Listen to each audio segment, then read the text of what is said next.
दोस्तों, एक लड़के ने अपने गर्लफ्रेंड को मनाली के एक होटल में ले जाकर मर्डर किया और उसके बॉडी के कई टुकड़े किए और लाश को छुपाने के लिए बैग में पैक कर दिया।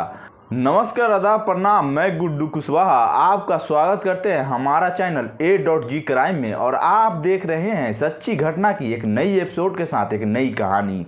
चलिए पूरी कहानी को आपको बताते हैं थोड़ी विस्तार से।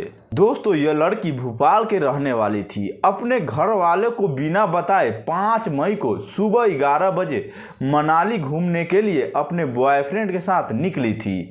उसने अपने बॉयफ्रेंड से सोशल मीडिया के जरिए कांटेक्ट किया था और घर से निकलने के बाद रास्ते में वह अपने बॉयफ्रेंड से मिली और मिलने के बाद दोनों डायरेक्ट मनाली घूमने के लिए निकल गए।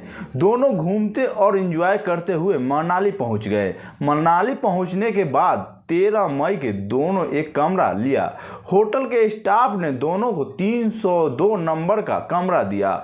उसके बाद 15 मई को लड़की के बॉयफ्रेंड होटल से चेक आउट किया, लेकिन उसके साथ लड़की नहीं थी। लड़के के साथ उसकी गर्लफ्रेंड को ना देखकर होटल के स्टाफ को शक हो गया। स्टाफ तुरंत पुलिस को इन्फॉर्म कर दिया। आखिर क्या हुआ था कमरे नंबर 302 में, जिसमें लड़की अचानक से गायब हो गई।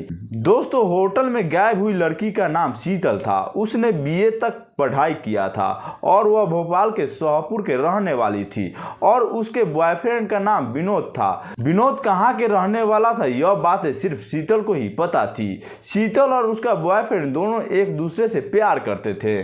शीतल को पता थी कि उसके घर वाले उसकी शादी विनोद से नहीं करेंगे, इसीलिए वह अपने बॉयफ्रेंड के साथ 5 मई को घर छोड़कर चली गई थी। लेकिन शीतल के बॉयफ्रेंड विनोद को लग रहा था कि शीतल सिर्फ उसके साथ घूमने के लिए आई है और वह घूमने के बाद अपने घर चली जाएगी। विनोद को ऐसा इसलिए लग रहा था क्योंकि शीतल ने अभी तक विनोद को नहीं बताया था कि वह अपने घर छोड़कर भाग के आई है। जब यह बात विनोद को पता चलती है कि शीतल अपना घर छोड़कर भाग कर आई है और वह अब उसके साथ ही रहेगी, तो इस बात को लेकर दोनों में बहस हो जाती है।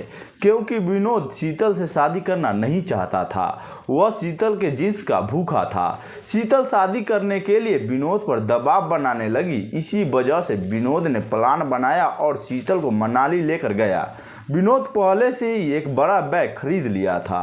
उसके बाद मनाली के होटल में कमरे नंबर 302 में 15 मई को विनोद ने शीतल की हत्या कर दिया।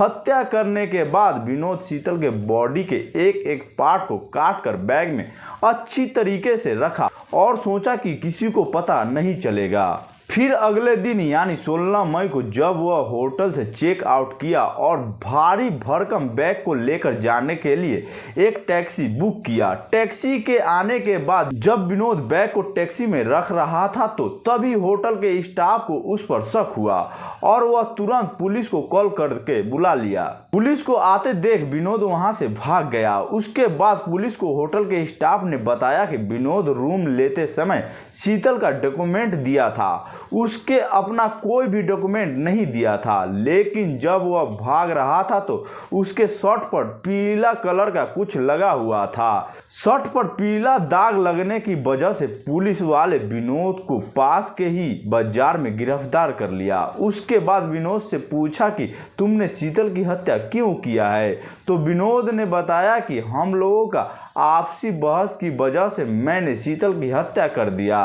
पुलिस धारा 302 के तहत मर्डर करने के जुर्म में विनोद को जेल में बंद कर दिया। दोस्तों, इस कहानी को सुनाने का उद्देश्य मुझे किसी को ठेस पहुंचाना, किसी को तकलीफ पहुंचाना नहीं है। बस आपको बताना है कि आप जहां भी रहे सुरक्षित रहे और अपना ख्याल रखें।